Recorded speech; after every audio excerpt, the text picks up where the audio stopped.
Olá, tudo bem? Vamos dar seguimento aqui ao nosso projeto OAB, essa sua futura prova de domingo. Hoje o tema é um tema importante, né?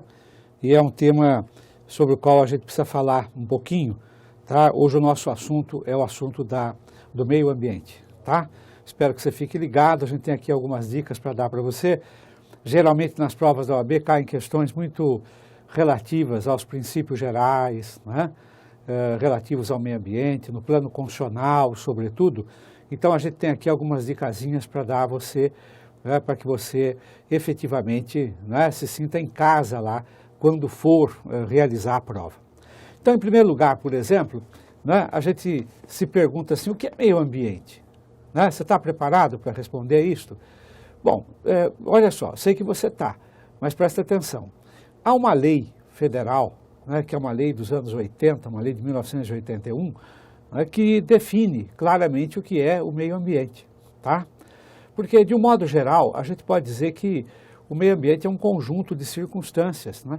Naturalmente circunstâncias biológicas, circunstâncias físicas, químicas, etc., que na interação permitem, né, a nossa existência, né, e a permanência da nossa existência de um modo geral. Essa é uma ideia, né, genérica, mas, digamos assim, inegavelmente reconhecida, né, não apenas aqui, como em qualquer lugar do planeta. Então, em 1981, para você saber, nós tivemos a primeira legislação relativa ao meio ambiente. Poxa, professor, mas é de 1981? Eu digo, desde 1981. Na década de 80, né, o Brasil já estava preocupado com a questão ambiental, né? A gente já tinha tido muitos problemas nesta área, e o legislador, então, editou, naquela época, uma lei, né, uma legislação que era relativa à fixação da política pública de proteção ao meio ambiente, tá? Essa lei é a Lei 6938 de 1981. Então, a Lei 6938, né, de 1981 é uma legislação voltada a fixar os paradigmas, né, as diretrizes desta proteção ou da política de proteção ao meio ambiente.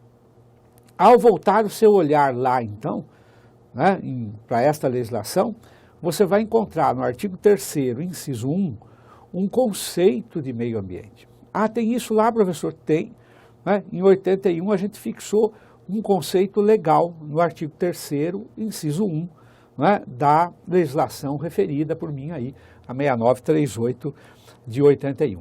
O que é que diz a lei sobre meio ambiente? O que é que esta lei, por exemplo, né, traz sobre o conceito de meio ambiente? Então ela diz assim, olha, o meio ambiente é um conjunto, né, de condições, leis, influências e interações de ordem química, física, biológica, que permite, abriga e rege a vida em todas as suas formas.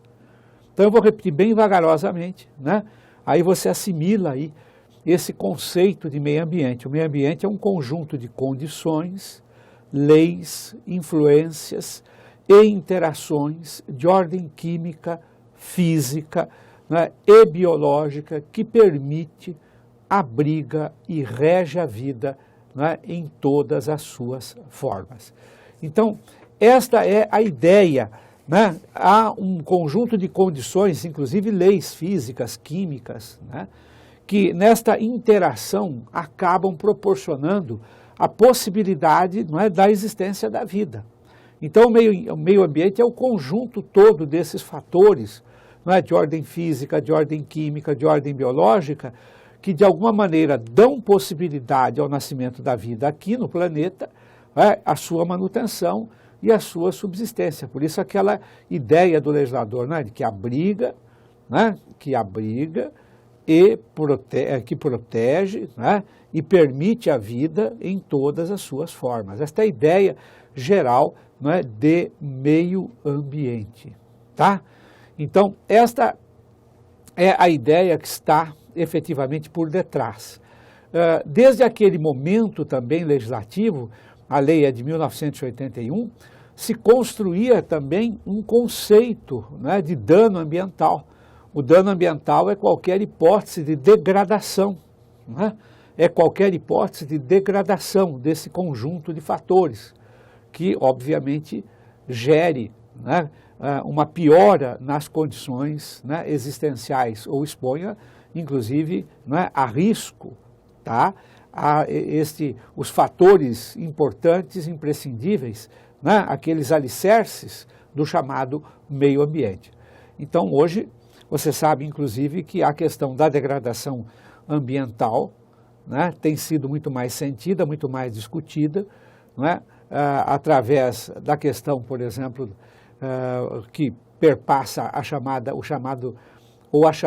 lei do clima, né, porque tem sido tamanha a carga, né, de monóxido de carbono jogada, né, na atmosfera, que isso tem preocupantemente, né, levado o mundo todo, né, a discutir até onde vai essa degradação ambiental, porque essa espécie de degradação, evidentemente, né, prejudica a camada de ozônio, amplia, né, por exemplo, o calor, né, e isso é uma coisa importante, há um aquecimento, né, da Terra, que é um aquecimento preocupante, e essa degradação vem sendo tratada em nível mundial, como você sabe, né, tendo os países de se obrigar, evidentemente, a diminuir atividades, né, inclusive industriais, em que se utilizem recursos capazes de influir, né, cada vez mais nessa degradação,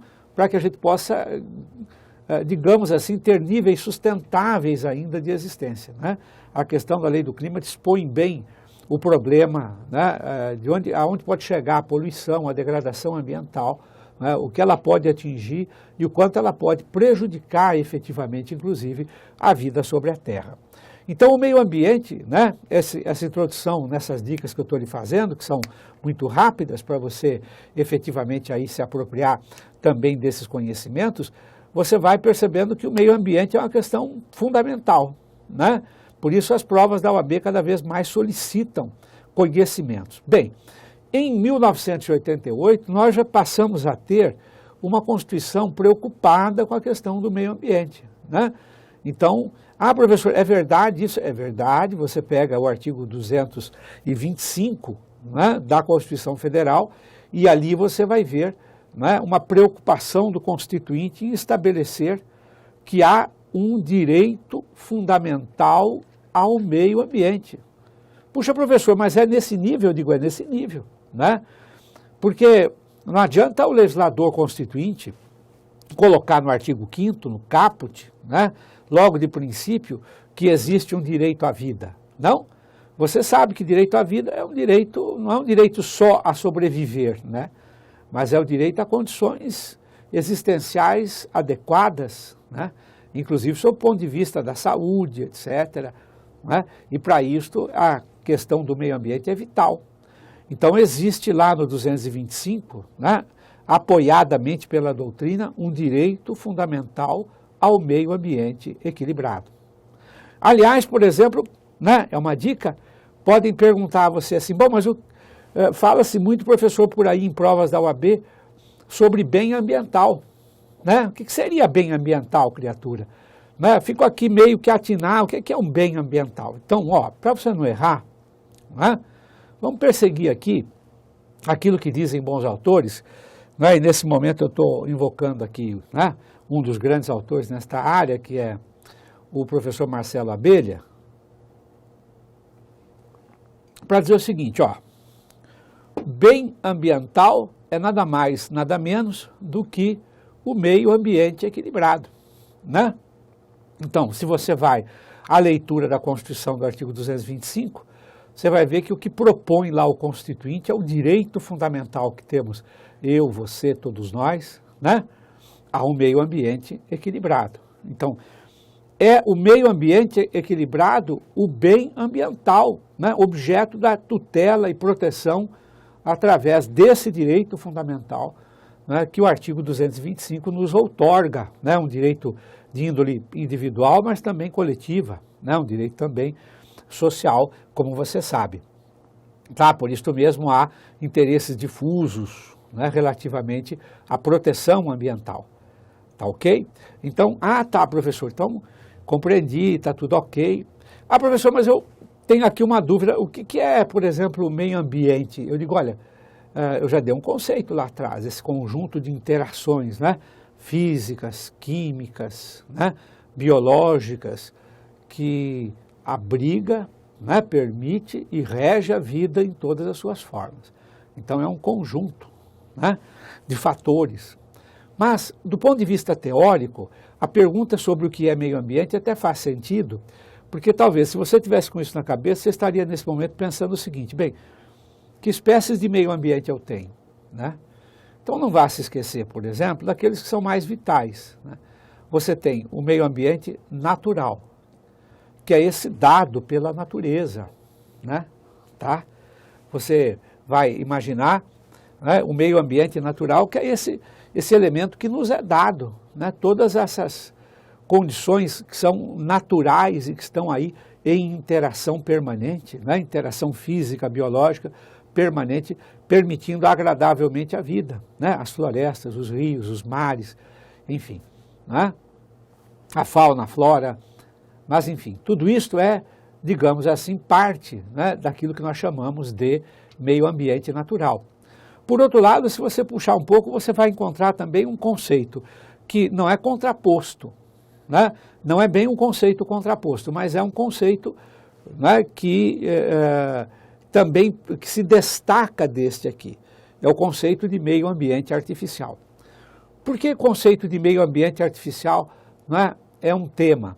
Porque o meio ambiente artificial é aquele conjunto, né, de elementos instaurados pelo ser humano, né, no meio ambiente, os prédios, as cidades, as avenidas, as ruas, né, enfim, tudo isto se considera meio ambiente artificial, que é produto de uma intervenção humana, né, de uma intervenção antrópica, por assim dizer, porque é o ser humano quem vai lá, né, e resolve essa questão, ou melhor, interfere, não é? Realizando avenidas, estradas, ruas, edifícios, tá?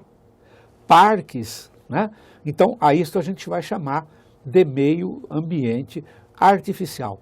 São os dois conceitos, né, também importantes e os mais solicitados. Claro que você pode pensar em outros conceitos, como, por exemplo, né, o conceito do meio ambiente também do trabalho, né, que importa, evidentemente, nas condições ambientais em que as pessoas desenvolvem a sua principal atividade, não é, durante a sua existência, que é a atividade laborativa. Então, também há uma ideia, não é, de meio ambiente do trabalho, que é objeto de proteção, até para a proteção da pessoa, não é, e tudo mais. Tá ok? Tá? Fala-se ainda, não é, também numa quarta hipótese, não vá se esquecer, do chamado meio ambiente cultural, que é, afinal de contas, não é, a proposta de reconhecimento como parte desse meio ambiente protegível, tutelável, dos elementos culturais que existem, né, nos diversos meio ambientes. Por exemplo, eventualmente, aquelas obras de arte, né, que vão fazendo parte, que vão se incorporando ao meio ambiente artificial, etc. Tá? Isso também é meio ambiente, eventuais esculturas, né, que vão tomando parte desse meio ambiente artificial, obras arquitetônicas, etc. Então, aí também há quem designe como meio ambiente cultural. Então, é uma outra dica para você, né, e você vai vendo como é diversificada, né, esta proteção relativa ao meio ambiente, a ponto de até o patrimônio histórico, cultural, serem também, evidentemente, objeto, né, de tutela, de proteção, inclusive no campo administrativo. Esse patrimônio histórico pode ser tombado, né? Enfim, como você conhece perfeitamente bem. Mas, além desse introito, que é um introito elementar, mas que cai bastante, que incide bastante, eu chamaria a sua atenção para outras dicas relativas a princípios do meio ambiente, né? Então eu vou trazer aqui alguns slides, nós vamos debater esses slides, tá? Discutindo efetivamente alguns princípios. Então, veja, nós já estamos aqui num cenário perfeitamente constitucional, tá? Eu já estou aqui imaginando princípios e avaliando, né? Não estou construindo apenas porque desejo, porque quero, mas é parte do texto constitucional a existência desses princípios. Então, no âmbito da Constituição, analisado ali, né, o que consta, sobretudo no artigo 225, a gente vai ter, em primeiro lugar, né, um princípio, por exemplo, né, da proibição de retrocesso ecológico e socioambiental. Ah, professor, proibição de retrocesso ecológico, ambiental, mas que é isso aí, né?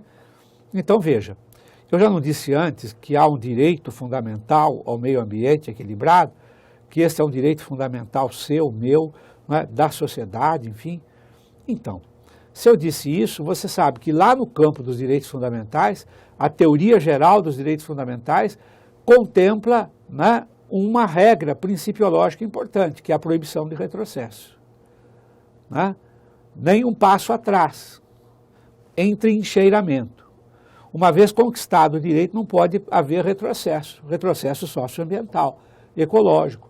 Se a legislação já passou a proteger, né, em certo nível, em certo grau, aspecto importante do ponto de vista do meio ambiente, não pode haver uma nova legislação que contrarie, né, aquela. Então, evidentemente, daí vem a ideia de proibição do retrocesso.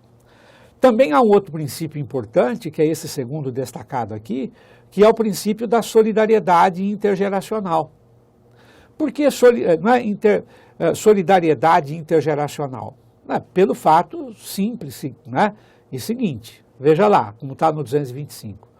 Aquele bem ambiental protegido, que é o meio ambiente equilibrado, ele é protegido para mim, para você?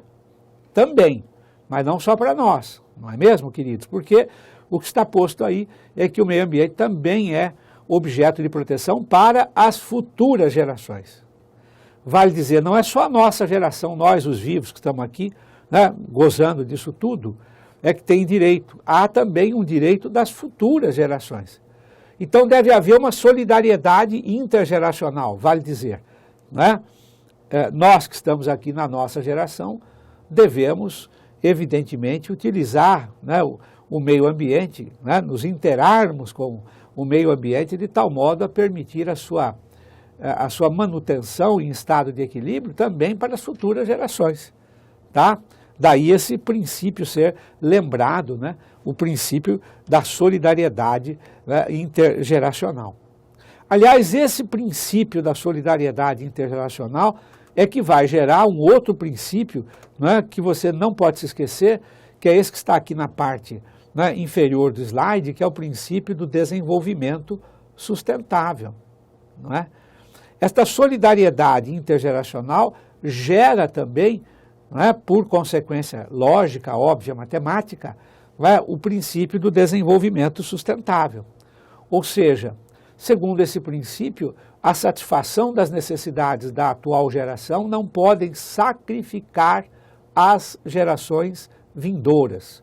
Então, se eu preciso de recursos ambientais, não é, desesperadamente agora, se nós da nossa geração precisamos disso agora, nós devemos explorar racionalmente, não é, racionalmente explorar esses elementos do meio ambiente, racionalmente, mas de modo a garantir também para, né, as gerações futuras o seu direito. Portanto, nós precisamos fazer ou buscar um desenvolvimento sustentável, a exploração do meio ambiente sem, né, levá-lo a uma tal situação que prejudique ou coloque em risco, evidentemente, as futuras gerações. Outro aspecto importante é o princípio da função socioeconômico-ambiental da propriedade. Né? Alguns, como o ministro Herman Benjamin, vão dizer o princípio socioambiental da propriedade. É o que também dizem, né, em Husserl, né, e outros autores consagrados, constitucionalistas e ambientalistas, né, também a respeito desse problema. O princípio da função socioeconômica ambiental ou socioambiental da propriedade, ele tem raízes no artigo 170 do texto constitucional, porque o artigo 170 do texto constitucional, ele traduz, evidentemente, as grandes diretrizes, né, da ordem econômica, vale dizer, da atividade econômica. Uma das atividades econômicas importantes que são desenvolvidas em busca de um desenvolvimento, né, econômico também para o país, é o desenvolvimento, é a exploração ou atividade rural, por exemplo, né? A atividade agropecuária, agrária, são atividades que evidentemente têm a ver com a exploração do meio ambiente e são atividades econômicas. Então, o legislador constituinte diz aqui no artigo 170, a ordem econômica, fundada na valorização do trabalho humano, na livre iniciativa, tem por fim assegurar a todos a existência digna, conforme os ditames da justiça social, observados os seguintes princípios: a defesa do meio ambiente, inclusive mediante tratamento diferenciado, conforme o impacto ambiental dos produtos e serviços e de seus processos de elaboração. Então, na atividade econômica agrária rural, tá, em que a propriedade será explorada economicamente, é preciso que haja, né, um sentido de proteção ambiental, isso é função socioambiental da propriedade. Mas não é por mais, por exemplo, que lá na área rural, e também você pode constatar isso na leitura do 182, do 184 da Constituição, quando o Constituinte fala em função social da propriedade rural, um dos elementos desta função social da propriedade rural é respeito ao meio ambiente, o que também está naturalmente coligado, né, lá no 182 à função social da propriedade urbana. É bom lembrar você, para que você, se tiver um problema nesse sentido, não é, saiba resolvê-lo, a função socioambiental da propriedade é um ônus, né, que gera uma obrigação e que, de seu turno, será uma obrigação propter rem. É uma obrigação conectada ao direito de propriedade da coisa e não ao sujeito, né? Ela é simplesmente coligada. Por quê? Porque, na verdade, se alguém compra uma terra degradada, né, em que o Código Florestal tenha sido violado pelo proprietário anterior, será dele, do adquirente, o dever, a obrigação de reparar aqueles danos e passar a explorar a propriedade em consonância com as diretrizes, né, do Código Florestal, por exemplo. Daí falar-se no fato de que, né, a função socioambiental da propriedade gera uma obrigação propter rem, conectada ao direito de propriedade sobre a coisa e não ao sujeito, né? Não é um elemento personalíssimo. Aquele que adquire tem a obrigação também, né, de respeito a isso, a função socioambiental da propriedade. Ok? Tá? Há um outro princípio importante, não menos relevante que os anteriores, que é o princípio do compartilhamento, né? Esse princípio do compartilhamento, ele se coloca no sentido do compartilhamento das responsabilidades, né? De quem é a responsabilidade pelo zelo em relação ao meio ambiente, né? Então, não é só do poder público, mas é também da coletividade em geral.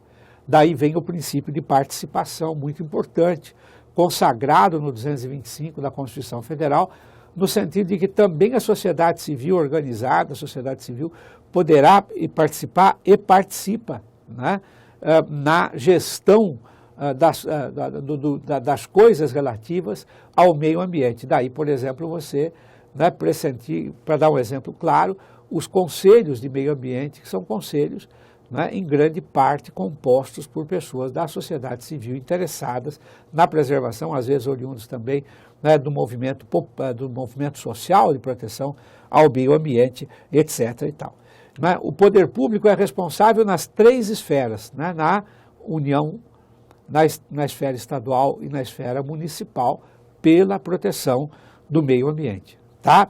Em razão disso, aliás, né, eu quero dizer a vocês que os três órgãos, os três entes federativos, União, Estado e município, têm competências para, né, zelo do meio ambiente. As três, tanto a União, os Estados, né, como o município. Eles têm competência concorrente do ponto de vista, inclusive, legislativo, né, e administrativo também, cada um, né, no sentido de fiscalizar e controlar o exercício da atividade econômica, seja no meio urbano, seja no meio rural, não é, com vistas à preservação do meio ambiente, o que é um elemento importante. Eu sugiro a você que olhe, inclusive, essas competências na Constituição, no artigo 22, do ponto de vista legislativo, não é para verificar que há competências concorrentes, claro, o município apenas no razão do seu peculiar interesse ou do interesse local, não é, para a legislação, etc., mas,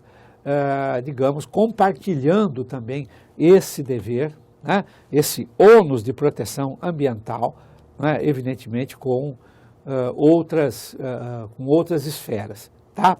Por isso é que se pode dizer, não é, que esse poder de polícia ambiental é um poder de polícia exercido, não é, simultaneamente pela União, estados e municípios.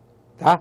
A Lei 140, né, de 2011 estabelece, por exemplo, que aquele órgão, né, que licenciou uma certa atividade é encarregado de fiscalizá-la, etc. e tal.